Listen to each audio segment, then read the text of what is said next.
नमस्ते दोस्तों, welcome to fun fact SKP. आज हम बात करेंगे एक धमाकेदार न्यूज़ के बारे में जो इलेक्ट्रिक व्हीकल फैंस के लिए है। टेस्ला है जो दुनिया की सबसे बड़ी ईवी ब्रांड अब इंडिया में अपना पहला शोरूम खोलने वाला, और ये शोरूम खुलेगा हमारे मुंबई में 15 जुलाई 2025 को। जी हाँ, 4 दिन बाद। चलो इसके बारे में फुल डिटेल में जानते हैं। दोस्तों, टेस्ला ने ऑफिशियली अनाउंस किया है कि उनका पहला एक्सपीरियंस सेंटर मुंबई के फाइनेंशियल हब में 15 जुलाई को ओपन होगा। ये कोई छोटा मोटा स्टोर नहीं है, एक फुल ऑन एक्सपीरियंस सेंटर है जहां आप टेस्ला के कार्स को देख सकते हैं, फील कर सकते हैं और उनकी टेक्नोलॉजी के बारे में जान सकते हैं। रूटर्स के अकॉर्डिंग टेस्ला ने मुंबई में शोरूम के लिए लीज भी साइन कर लिया है। अब बात यह है कि टेस्ला इंडिया में एंट्री के लिए काफ़ी टाइम से प्लानिंग कर रहा था। उन्होंने मुंबई और न्यू दिल्ली में शोरूम के लिए लोकेशंस भी स्काउट किए थे, और तो और टेस्ला ने इंडिया में अपनी टीम बनाने के लिए बड़े लेवल पे हायरिंग भी स्टार्ट की थी। मतलब ये लोग सीरियस हैं इंडियन मार्केट के लिए। ये एक्सपीरियंस सेंटर मुंबई से स्टार्ट होगा, शायद अगले साल दिल्ली में भी एक खुलने वाला है। एक्साइटिंग लग रहा है ना? तो दोस्तों, ये एक्सपीरियंस सेंटर कैसा होगा? सोचो, एक हाई टेक शोरूम जहां आप टेस्ला के लेटेस्ट मॉडल जैसे मॉडल 3, मॉडल वाई या शायद साइबर ट्रक को भी देख सकते हैं। वहाँ टेस्ट ड्राइव्स होंगे, टेस्ला की कटिंग एज टेक्नोलॉजी के डिमॉन्स होंगे और शायद एलन मस्क का एक होलोग्राम भी दिखे। Just kidding about the hologram, पर बाकी सब तो पक्का होने वाला है। अब इंडियन ऑडियंस के लिए ये कुछ बड़ी न्यूज़ है दोस्तों। टेस्ला के आने से इंडिया में ईवी रेवोल्यूशन स्पीड अप होगा, इलेक्ट्रिक कार्स के प्राइसेस कॉम्पिटिटिव होंगे और चार्जिंग इंफ्रास्ट्रक्चर्स भी बढ़ने वाले हैं। प्लस टेस्ला के कार्स के साथ वो फ्यूचरिस्टिक्स वाइब्स भी आने वाली है जो हम सबको पसंद है। मुंबई वाले टॉप रेडी हो जाओ, क्योंकि 15 जुलाई से आप अपने सपनों की टेस्ला को लाइव देख सकते हो। तो दोस्तों, ये थी टेस्ला की इंडियन में पहले शोरूम की खबर। क्या आप एक्साइटेड हो? कमेंट बॉक्स में जरूर बताइए। दूसरी न्यूज़ की बात करेंगे तो यूएस प्रेसिडेंट डोनाल्ड ट्रंप ने कनाडा के इंपोर्ट्स पर 35% टैरिफ लगा दिया है, जो 1 अगस्त 2025 से स्टार्ट होगा। बाकी कंट्रीज के लिए 15 से 20% टैरिफ्स का प्लान है। ये एक बड़ा स्टेप्स है जो ग्लोबल इकोनॉमी को अफेक्ट कर सकता है। इस वीडियो में हम डिस्कस करेंगे इसके रीजंस, प्रॉस और कॉन्स। तो पहले बात करते हैं ये टैरिफ्स क्यों लगाए जा रहे हैं। ट्रम्प का कहना है कि कनाडा से स्मगलिंग हो रही है जो यूएस के लिए बड़ी प्रॉब्लम है। हालांकि डेटा के हिसाब से कनाडा से फेंटेनली का फ्लो उतना बड़ा नहीं है जितना ट्रम्प क्लेम करते हैं। यूएस कनाडा से ज़्यादा इंपोर्ट करता है, खासकर ऑयल। ट्रम्प इस ट्रेड इम्बैलेंस को फिक्स करना चाहते हैं। ट्रम्प ने कनाडा के प्राइम मिनिस्टर मार्क कैनरी को लेटर लिखा और धमकी दी कि अगर कनाडा ने रिटेलिएट किया तो टैरिफ और बढ़ सकते हैं। कनाडा के अलावा ब्राज़ील जैसे कंट्रीज को भी टैरिफ्स फेस करने पड़ सकते हैं, जैसे ब्राज़ील पर 50% टैरिफ्स, क्योंकि उनके एक्स प्रेसिडेंट जेस बोल्सोनारो के ट्रायल की वजह से। ट्रंप ने 23 कंट्रीज को टैरिफ लेटर्स भेजे हैं, जिसमें से चाइना पर 55% और दूसरी कंट्रीज पर 15 से 20% टैरिफ्स के प्लान है। ये उनकी अमेरिका फर्स्ट पॉलिसी का हिस्सा है, जहां वो यूएस के मैन्युफैक्चरिंग और जॉब्स को बूस्ट करना चाहते हैं। अब देखते हैं कि इसके फायदे क्या होने वाले हैं। टैरिफ से यूएस के लोकल इंडस्ट्रीज जैसे मैन्युफैक्चरिंग को प्रोटेक्शन मिलेगा। इंपोर्टेड गुड्स कॉस्टली होने से यूएस मेड प्रोडक्ट्स कॉम्पिटिटिव हो सकते हैं। जब लोकल इंडस्ट्रीज ग्रो करेंगे तो यूएस में जॉब्स बढ़ सकते हैं, खासकर ब्लू कॉलर वर्कर्स के लिए। कनाडा और दूसरे कंट्रीज शायद अपनी ट्रेड पॉलिसीज रिवाइज करें जो यूएस के फेवर में हो सकते हैं, जैसे कनाडा ने डिजिटल सर्विसेज टैक्स हटा दिया था जब ट्रंप ने प्रेशर डाला। टैरिफ से यूएस गवर्नमेंट को एक्स्ट्रा रेवेन्यू मिलेगा जो इंफ्रास्ट्रक्चर या दूसरे प्रोजेक्ट्स में यूज़ हो सकते हैं। लेकिन हर चीज़ के दो पहलू होते हैं। चलो इसके कॉन्स को भी समझ लेते हैं। इंपोर्टेड गुड्स कॉस्टली होने से यूएस में इन्फ्लेशन बढ़ सकता है। कॉमन लोगों को डेली यूज़ आइटम जैसे ग्रॉसरीज या इलेक्ट्रॉनिक्स के लिए ज़्यादा पैसे देने पड़ेंगे। कनाडा ने पहले भी यूएस गुड्स पर रिटेलिएटरी टैरिफ्स लगाए हैं। अगर कनाडा या दूसरे कंट्रीज जवाब में टैरिफ्स लगा देते हैं तो यूएस इंपोर्ट्स जैसे फार्मर्स या टेक कंपनीज को नुकसान होने वाला है। ये टैरिफ्स ग्लोबल इकोनॉमी को अनस्टेबल कर सकते हैं। S&P 500 के रीसेंट गेन के बावजूद इन्वेस्टर्स को डर है कि ट्रेड वॉर से मार्केट क्रैश हो सकता है। कनाडा और यूएस के बीच डिकेड्स ओल्ड अलायंसेस खराब हो सकते हैं। कनाडा के पीएम मार्क कैनरी ने यूरोपियन और यूके के साथ ट्रेड ट्रेड बढ़ाने की भी बात की है, जो यूएस के लिए स्ट्रेटेजिक लॉस भी हो सकता है। तो दोस्तों, ट्रम्प का ये टैरिफ प्लान एक रिस्की मूव है। एक तरफ ये यूएस इकोनॉमी को बूस्ट कर सकता है, लेकिन दूसरी तरफ इन्फ्लेशन और ट्रेड वॉर्स का खतरा भी बढ़ सकता है। कनाडा के साथ 35% और दूसरे देशों के साथ 15 से 20% टैरिफ्स ग्लोबल ट्रेड के रीसेप कर सकता है। अगर आपको लगता है कि ये स्टेप सही है तो कमेंट करके जरूर बताइए। तीसरी न्यूज़ की बात करेंगे। आज हम बात करेंगे इंडिया यूएस ट्रेड टॉक्स के बारे में। एक नया अपडेट आया है कि इंडिया के एक ट्रेड डेलीगेशन जल्द ही यूएस जाने वाला है, ऑटो कंपोनेंट्स, स्टील और फार्म्स गुड्स की ड्यूटीज पर डिस्कशन के लिए। लेकिन सवाल यह है कि पहले भी तो इंडियन ऑफिशियल्स यूएस गए थे ट्रेड डील्स के लिए, फिर दोबारा क्यों जाना पड़ रहा है। आज इस वीडियो में हम इस न्यूज़ को डिटेल्स में ब्रेक डाउन करेंगे और समझेंगे क्या चल रहा है। तो चलो शुरू करते हैं।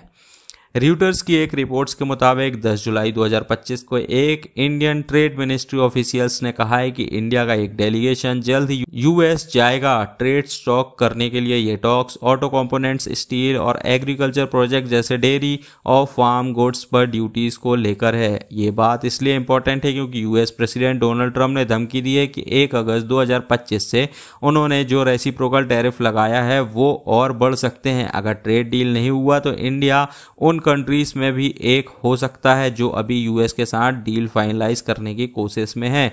लेकिन यह पहली बार नहीं हुआ है। जून 2025 में भी इंडियन ऑफिशियल्स, जिनके leaders the chief negotiator Rajesh Agrawal Washington गए थे, वो वापस आए बिना कोई डील फाइनलाइज किए। तो सवाल ये है, जब पहले ही इतनी बड़ी टीम जा चुकी है तो फिर से क्यों जाना पड़ रहा है। चलो थोड़ी हिस्ट्री देखते हैं। अप्रैल 2025 में ट्रंप ने रेसिप्रोकल टैरिफ्स का अनाउंसमेंट किया था, जिसमें इंडिया के गुड्स पर 26% टैरिफ लगाने की बात थी। ये टैरिफ्स 9 अप्रैल से लगाए गए, लेकिन एक 90 डेज पॉज दिया गया जो 9 जुलाई तक था। इस दौरान इंडिया और यूएस के बीच टॉक्स चलती रहीं।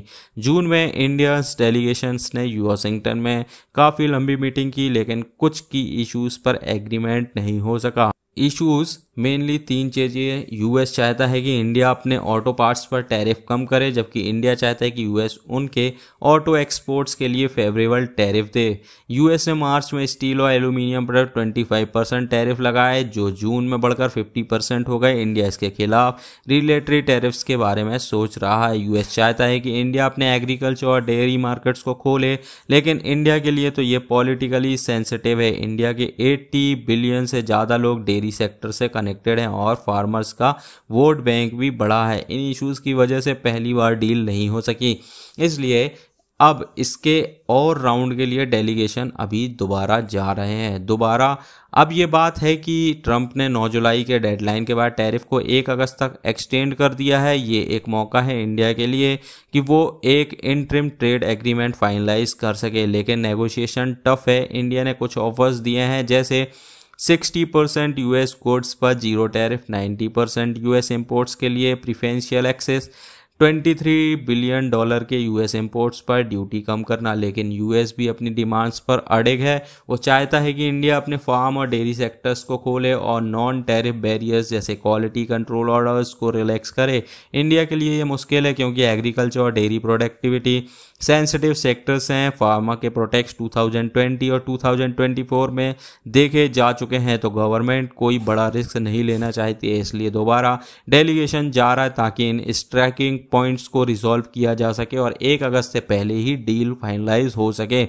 ट्रंप ने कहा है कि इंडिया के साथ डील क्लोज है, लेकिन इंडियन ऑफिशियल्स जैसे फॉरेन मिनिस्टर एस जयशंकर ने कहा है कि nothing is decided till everything is decided, मतलब जब तक सारी चीज़ें फाइनलाइज नहीं होती डील नहीं होगी। इंडिया अपने लेबर्स इंसेंटिव सेक्टर्स जैसे टेक्सटाइल्स, लेदर्स, जेम्स, ज्वेलरी और इंजीनियरिंग गुड्स के लिए बेटर मार्केट एक्सेस चाहता है। ये सेक्टर्स इंडिया के लिए इंपॉर्टेंट हैं क्योंकि इनमें मिलियंस ऑफ जॉब्स हैं। इंडिया ने यूएस के साथ $45 बिलियन का ट्रेड सरप्लस रखा है 2024 में और इसे और बढ़ाना चाहता है।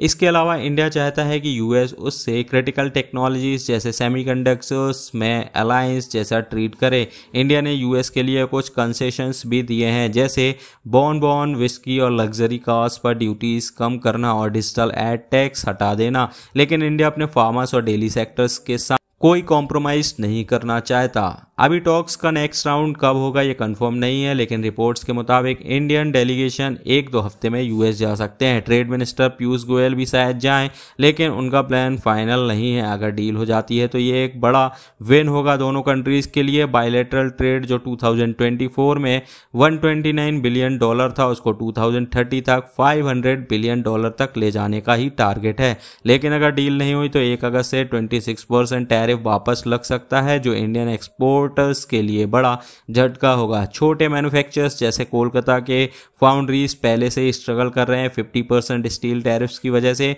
इसलिए ये टॉक्स बहुत ही क्रिटिकल है। तो दोस्तों ये थी इंडिया ट्रेड डील्स टॉक्स की लेटेस्ट अपडेट। आप इस बारे में क्या सोचते हैं अपना कमेंट करके जरूर बताइए। फोर्थ न्यूज़ की बात करेंगे आज हम एक बड़े इंटरनेशनल खेल की, जिसमें इंडिया, ग्रीस और तुर्की हैं सेंटर में। क्या इंडिया ने ग्रीस को अपना पावरफुल मिसाइल ऑफर किया है और इसे तुर्की क्यों नर्वस है? चलो बात करते हैं इस स्पाइसी जियोपॉलिटिकल स्टोरी की। तो दोस्तों बात शुरू होती है ऑपरेशन सिंदूर से। मई 2025 में जब इंडिया और पाकिस्तान के बीच एक बड़ा कॉन्फ्लिक्ट हुआ। इसमें तुर्की ने ओपनली पाकिस्तान का सपोर्ट किया, ड्रोन, वॉरशिप और मिलिट्री पर्सनल्स भेजे। ये बात इंडिया को बिल्कुल पसंद नहीं है। अब इंडिया जवाब में एक स्मार्ट मूव खेल रहा है, ग्रीस और साइप्रस के साथ दोस्ती बढ़ा रहा है, जो तुर्की के ट्रेडिशनल राइवल्स हैं। अब ये रहा असली ट्विस्ट। फॉरेन मिनिस्टर्स जैसे THR, एबर और ग्रीस प्लेटफॉर्म बोल रहे हैं कि इंडिया ने ग्रीस को अपना indigenous long range land attack cruise missiles यानी LRLACM ऑफर किया है। ये मिसाइल क्या है? इसका रेंज है 1000 से 1500 किलोमीटर, लो एल्टीट्यूड पे फ्लाई करता है और तुर्की के S-400 एयर डिफेंस सिस्टम्स को भी चैलेंज कर सकता है। ये डील DEFEA 2025 एक्सपो में अनऑफिशियली डिस्कस हुई थी। अगर ये डील पक्की हो गई तो ग्रीस के लिए ये गेम चेंजर है और तुर्की के लिए बड़ा ही हेडेक। तो तुर्की क्यों परेशान है? क्योंकि ग्रीस और तुर्की के बीच पहले से ही मैरीटाइम्स और एयर स्पेस डिस्प्यूट्स है और ग्रीस के पास ये मिसाइल्स आया तो वो तुर्किश एयरबेस, रडार स्टेशन और S-400 सिस्टम्स को टारगेट कर सकता है। तुर्किश मीडिया तो सेंसेशंस हेडलाइंस चला रही हैं, इंडिया के मिसाइल तुर्की को आगे में टारगेट करेगा। ये इंडिया का स्ट्रेटेजिक मूव है।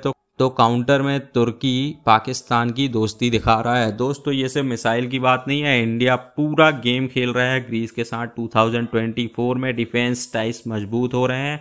इंडियन एयरफोर्स चीफ ने ग्रीस विजिट किया है, हेली ने एरोस्पेस में इन्वेस्टमेंट की बात चल रही है, प्लस इंडिया साइप्रस और आर्मेनिया के साथ भी रिलेशंस टाइट कर रहा है। ये तीनों कंट्रीज तुर्कीज के खिलाफ टेंशन में है। बेसिकली इंडिया एक एंटी तुर्कीज पाकिस्तान अलायंस बना रहा है। अभी तक ना इंडिया ने ना ग्रीस ने इस मिसाइल डील को ऑफिशियली कंफर्म किया है, ये सब स्पेकुलेशन है। लेकिन अगर ये डील हो गई तो आगे रीजन में पावर डायनेमिक्स चेंज हो सकते हैं। तुर्की और पाकिस्तान भी अपना डिफेंस टाइज को और मजबूत कर रहे हैं, तो ये खेल अभी और भी इंटरेस्टिंग होने वाला है। तो दोस्तों आपको क्या लगता है कि इंडिया का ये मूव तुर्की को बैकफुट में लाएगा या ये सिर्फ एक स्पेकुलेशन है? कमेंट सेक्शन में अपने थॉट्स जरूर शेयर करें। अब बात करेंगे फिफ्थ न्यूज़ जो क्रिकेट से निकल कर आ रही है। जो अभी इंडिया और इंग्लैंड का टेस्ट मैच चल रहा है, मैं उसकी बात बिल्कुल नहीं कर रहा हूँ। ये एक अलग न्यूज़ आ रही है। आपने क्रिकेट में एक बॉलर को हैट्रिक लेते हुए ज़रूर देखा और सुना होगा, लेकिन क्या आपने कभी सुना है कि किसी ने 5 बॉल में 5 विकेट लेने का कारनामा किया है? हाँ, इससे पहले भी एक वुमेन ने की थी, लेकिन इस समय एक मेल क्रिकेटर ने ये कारनामा कर दिया है। तो दोस्तों ये कहानी है आयरलैंड के ऑलराउंडर कर्टिस कैम्फर की, जिन्होंने 10 जुलाई 2025 को क्रिकेट के इतिहास में अपना नाम सुनहरे अक्षरों में लिखा दिया है। वो भी कोई छोटा मोटा रिकॉर्ड नहीं, उन्होंने T20 मैच में 5 बॉल में 5 विकेट लेकर सबको हैरान कर दिया है। ये फीट उन्होंने मंस्टर रेड के लिए खेलते हुए इंटर प्रोविजनल T20 ट्रॉफी में नॉर्थ वेस्ट वॉरियर के खिलाफ डबलिन में किया है। मैच का रिजल्ट मंस्टर्स रेड ने 100 रन से जीत हासिल की। चलिए थोड़ी डिटेल में बात करते हैं। कर्टिस ने अपना जादू शुरू किया 12th ओवर में। पहले उन्होंने जेरेड विलियम्स को क्लीन बोल्ड किया, फिर ग्राहम ह्यूम को LBW करके आउट किया। यहाँ तक तो बात ठीक है, लेकिन असली धमाका हुआ 14th ओवर में। कर्टिस ने हैट्रिक पूरी की, एंड्री मैकब्राउन को आउट और फिर रॉबी मिलर और जोस विल्सन्स को भी एक के बाद एक आउट कर दिया। 5 बॉल में 5 विकेट, ये तो क्रिकेट का एक नया वर्ल्ड रिकॉर्ड ही बन गया।